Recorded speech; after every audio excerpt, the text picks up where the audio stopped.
Dear friends அனைவருக்கும் வணக்கம். வாழ்க வையகம், வாழ்க வளமுடன். இன்னைக்கு நம்முடைய ஃபார்மசி அப்டேட்டில் நாம் டிஸ்கஸ் பண்ணக்கூடிய ஒரு ரிவிஷன் இன்ஃபர்மேஷன் என்ன அப்படின்னா, நம்ம ஏற்கனவே டிஸ்கஸ் பண்ணது தான். ஸோ நம்மளுடைய டிஎன்பிஎஸ்சி ஆனுவல் பிளானில் நமக்கு ஏற்கனவே கொடுத்த இன்ஃபர்மேஷன் தான். அதில் வந்து கம்பைன்டு சயின்ஸ் சர்வீசஸ் எக்ஸாமினேஷனில் வந்து மொத்தம் 5 போஸ்டிங் இருக்குது பார்த்தீங்களா? அதாவது 5 கேட்டகரிஸில் அதில் ட்ரக்ஸ் இன்ஸ்பெக்டர் போஸ்டிங் நம்ம கொடுத்துருக்காங்க இல்லையா? ஸோ இதுதான். ஸோ இதில் வந்து ட்ரக் கண்ட்ரோலர் அட்மினிஸ்ட்ரேஷன் டிபார்ட்மெண்ட்டுக்கு ட்ரக்ஸ் இன்ஸ்பெக்டர் எக்ஸாமினேஷன் நமக்கு வந்து நடத்தப்படுறதுக்கு வந்து செப்டம்பர் மந்த் நம்ம டிஸ்கஸ் பண்ணியிருந்தோம். அதாவது செப்டம்பர் மந்த் எக்ஸாமினேஷன் இருக்கிறதாகவும், மே இல்லை ஜூனில் வந்து அப்ளிகேஷன் வரதாகவும் டிஸ்கஸ் பண்ணியிருந்தோம்.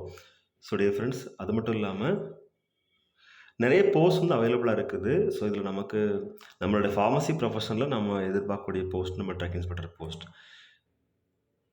இதில் நமக்கு ஏற்கனவே நமக்கு சிலபஸ் அவைலபிளாக இருக்குது. அதை பேஸ் பண்ணி நம்ம ப்ரிப்பேர் பண்ணக்கூடிய பட்சத்தில் நம்ம ஈஸியாக மீன்ஸ் நல்லா ஹார்ட் ஒர்க் பண்ணி நல்லா படிக்கக்கூடிய பட்சத்தில் நம்ம அந்த டார்கெட் அச்சீவ் பண்ண முடியும். So best wishes for all success in our life. வாழ்க வையகம், வாழ்க வளமுடன்.